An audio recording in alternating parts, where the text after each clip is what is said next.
আপনাদের মনে আছে গত বছর শেখ হাসিনা যখন বাংলাদেশ থেকে ভারতে এসে আশ্রয় নিয়েছিল তখনকার ঘটনার কথা। আর আজও যখন বাংলাদেশের প্রাক্তন প্রধানমন্ত্রী শেখ হাসিনার বিরুদ্ধে বাংলাদেশের ইন্টারন্যাশনাল ক্রিমিনাল ট্রাইব্যুনাল মৃত্যুদণ্ডের রায় দিল এবং যার দরুন হাসিনাকে ফেরতছে ভারতের কাছে আবেদন করছে বাংলাদেশ, এই পরিস্থিতিতে দাঁড়িয়েও কিন্তু ভারত ঘরের মেয়েকে ঘরে ফেরাচ্ছে না। যা থেকে এবার প্রশ্ন উঠছে, হাসিনাকে আর কতদিন নিজেদের দায়িত্বে রেখে দেবে ভারত? ভারত কি এবার ঝঞ্ঝাট মুক্ত হতে হাসিনাকে বাংলাদেশের হাতেই তুলে দেবে শেষ পর্যন্ত? এই প্রসঙ্গকে ঘিরে আরও যে প্রশ্নটা মাথাচাড়া দিয়ে উঠছে তা হলো, আমরা তো জানি এখনো পর্যন্ত শেখ হাসিনা ভারতেই রয়েছে, কিন্তু ভারতের ঠিক কোন জায়গায় কিংবা কোন অঞ্চলে রয়েছেন হাসিনা? আচ্ছা, আমরা তো জানি ভারতের সঙ্গে বাংলাদেশ 2013 সালে প্রত্যর্পণ চুক্তিতে সই করেছিল। তবে কি সেই অনুযায়ী ভারত এবার বাংলাদেশের হাতেই হাসিনাকে তুলে দিতে বাধ্য হবে? এই সমস্ত বিষয়েরই খুঁটিনাটি প্রশ্নের উত্তর খুঁজবো আজকের এই ভিডিওতে। গত বছরের জুলাই মাসে বাংলাদেশে চলা অস্থিরময় পরিস্থিতি এবং অরাজকতার ঘটনা আপনারা প্রায় সকলেই জানেন এবং শুনেছেন, এবং সেই ঘটনাকে কেন্দ্র করে আবারও এই বিষয়টাও ফের নতুন করে মাথাচাড়া দিয়ে উঠছে বর্তমানে।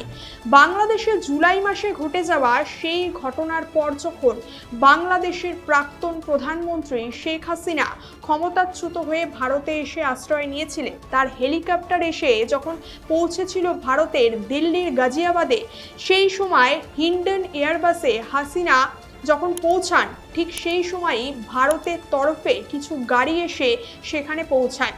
সেখানে NSA অর্থাৎ ভারতের জাতীয় নিরাপত্তা সংস্থার প্রধান অজিত দোভাল স্যারের গাড়িও গিয়ে পৌঁছায়। এরপর থেকেই কিন্তু এই নিয়ে খুব একটা বেশি চর্চা অথবা হাসিনাকে সেখান থেকে ঠিক কোথায় নিয়ে যাওয়া হয়েছে সেই বিষয়েও কিন্তু পরিষ্কারভাবে কিছুই জানা যায়নি, যার ফলে এখনো পর্যন্ত এটা ধরেই নেওয়া হয় যে শেখ হাসিনাকে ভারতের এই হিন্ডেন এয়ারবেসেই ভিতরেই তৈরি করা সেফ হাউসেই রাখা হয়েছে। তবে এখানে আরও একটা লক্ষণীয় বিষয় হলো যে শেখ হাসিনা ভারতে এসে আশ্রয় নেওয়ার পরও তিনি অন্যান্য একাধিক দেশ যেমন মার্কিন যুক্তরাষ্ট্র, দুবাই এবং ইউকেতেও আশ্রয় নিতে চেয়েছিলেন, কিন্তু সেই সময় কোনো দেশই হাসিনাকে তাদের দেশে আশ্রয় দিতে রাজি হয়নি। এরপর ভারতেই থেকে যান হাসিনা, যা থেকে এবার প্রশ্ন উঠছে যে ভারত হাসিনাকে আশ্রয় দিতে গিয়ে প্রতিবেশী দেশ বাংলাদেশের সঙ্গে ক্রমশ তিক্ততাকে আরও বাড়িয়ে তুলছে না তো? দেখুন, এটা এখন পরিষ্কার যে বেশ লম্বা সময় ধরেই হাসিনা ভারতে আশ্রিত হিসেবে থাকবেন, যতক্ষণ না বাংলাদেশের পরিস্থিতি স্বাভাবিক হয়ে না উঠছে। সেখানে মনে করা হচ্ছে ততদিন হাসিনাকে ভারতেই রাখা হবে ভিসা নীতি অনুসারে। এবার অনেকেই হয়তো ভাবছেন যে গত বছর বাংলাদেশে অস্থিরতা চলাকালীন সময় হাসিনা আশ্রয় নেওয়ার ক্ষেত্রে সর্বপ্রথম ভারতকেই কেন বেছে নিয়েছিলেন। দেখুন, এর পিছনেও একটা পুরনো ইতিহাস রয়েছে। তবে কি সেই ইতিহাস? আমরা জানি 1971 সালে যখন পাকিস্তান ভেঙে পূর্ব পাকিস্তান বাংলাদেশে রূপান্তরিত হয়েছিল, সেই সময় ভারত খুবই গুরুত্বপূর্ণ ভূমিকা পালন করেছিল। তবে এরপর 1975 সালে বাংলাদেশের জাতির পিতা তথা শেখ হাসিনার পিতা বঙ্গবন্ধু শেখ মুজিবুর রহমান তার পরিবারের অধিকাংশ মানুষ সহ প্ল্যান করে তাদেরকে হত্যা করা হয়েছিল, কিন্তু মুজিবুর রহমানের দুই কন্যা তখন জার্মানিতে ছিল। তাই সেই সময় শেখ হাসিনা এবং তার বোন প্রাণে বেঁচে যান। অর্থাৎ যদি সেই সময় সেই দিন বাংলাদেশে থাকতো তারা, তাহলে তাদেরকেও মেরে ফেলা হতো। সুতরাং এই ঘটনার পর ভারত বেশ চিন্তিত হয়েও পড়েছিল।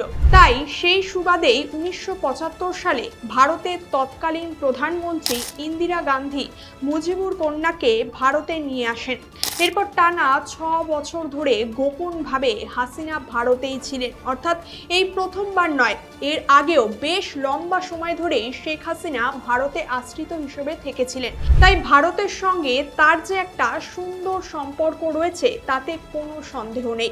সুতরাং এর থেকেও এটাও স্পষ্ট যে বাংলাদেশের যে কোনো কঠিন পরিস্থিতি নিয়ন্ত্রণের ক্ষেত্রে ভারতের ভূমিকা ঠিক কতটা গুরুত্বপূর্ণ।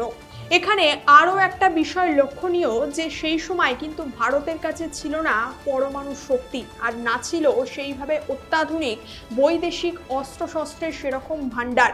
তবুও তাও ভারত সেই সময় নিজের সন্তানের মতো বাংলাদেশকে রক্ষা করেছিল।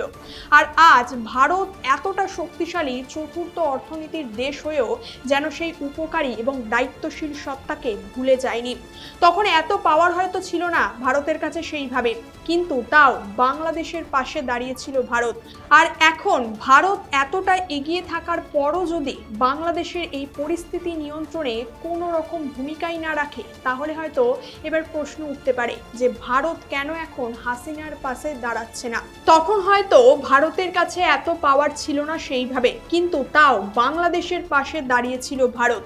আর এখন ভারত এতটা এগিয়ে থাকার পরও যদি বাংলাদেশের এই পরিস্থিতি নিয়ন্ত্রণের ক্ষেত্রে কোনো রকম ভূমিকাই না রাখে, তাহলে হয়তো এবার প্রশ্ন উঠতে পারে যে ভারত কেন এখন হাসিনার পাশে দাঁড়াচ্ছে না।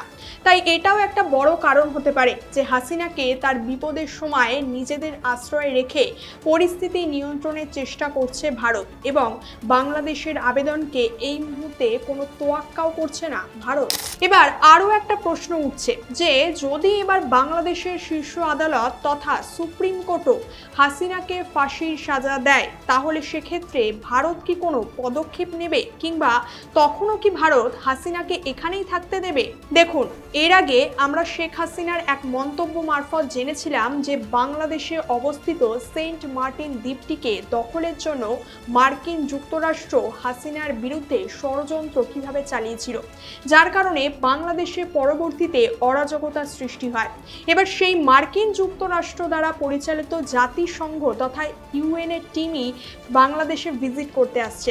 এবার কথা হচ্ছে, যেহেতু মার্কিন যুক্তরাষ্ট্রের সঙ্গে হাসিনার আগে থেকে সম্পর্ক খারাপ, তাই এবার ধরেই নেওয়া হচ্ছে যে জাতিসংঘের সবচেয়ে ক্ষমতাশালী দেশ মার্কিন যুক্তরাষ্ট্র অর্থাৎ আমেরিকা এক্ষেত্রে হাসিনার বিরুদ্ধেই হয়তো রায় দেবে। এর মধ্যে আরও একটা খবর সামনে আসছে সম্প্রতি। বিএনপির সেক্রেটারি জেনারেল ভারতের উদ্দেশ্যে প্রশ্ন ছুড়ে বলেছেন যে ভারত নাকি তাদের দেশের অপরাধী শেখ হাসিনাকে ভারতে আশ্রয় দিয়ে রেখেছে, তাই যাতে ভারত বিচারের জন্য হাসিনাকে বাংলাদেশের হাতে ছেড়ে দেয়।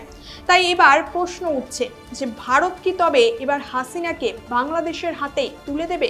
দেখুন, 2013 সালে ভারত আর বাংলাদেশের মধ্যে হওয়া প্রত্যর্পণ চুক্তি অনুযায়ী যদি সেখানকার কোর্ট রায় দেয় হাসিনার বিরুদ্ধে, তাহলে কিন্তু ভারতকে বাংলাদেশের হাতে হাসিনাকে ছেড়ে দিতেই হবে।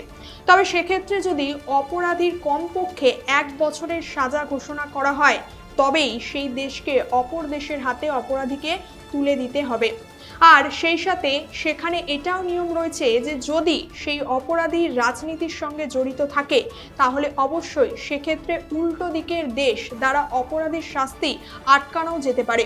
তবে যেহেতু হাসিনার বিরুদ্ধে হত্যার অভিযোগ রয়েছে বাংলাদেশে, তাই এটাও প্রশ্ন উঠছে যে ভারত কি এই অভিযোগের সত্ত্বেও হাসিনাকে ফেরত পাঠাতে পারবে না? উত্তর হবে না। এখানেও একটা রাস্তা রয়েছে, তা হলো আর্টিকেল 7। এই আর্টিকেল 7 অনুযায়ী কোনো দেশ চাইলেই তাদের আয়তায় থাকা ব্যক্তিকে সেই দেশে নাও পাঠাতে পারে। অর্থাৎ এর থেকে এটা প্রশ্ন উঠছে যে ভারত কি এই নিয়ম মেনে সহানুভূতির খাতিরে হাসিনাকে এই দেশেই রেখে দেবে? উত্তর হবে হ্যাঁ, আর এটাই এখন ভারত মেনে চলছে। আজকের আলোচনার বিষয় এখানেই শেষ করছি। এ বিষয়ে আপনার কোনো প্রশ্ন থাকলে তা অবশ্যই কমেন্ট করে জানাবেন। আর এই ধরনের বিভিন্ন তথ্য নিয়ে বিস্তারিত আলোচনার ভিডিও পেতে আমাদের চ্যানেলটিকে অবশ্যই সাবস্ক্রাইব করবেন। দেখা হচ্ছে পরের কোনো একটি ভিডিওতে। ধন্যবাদ, সকলে ভালো থাকবেন।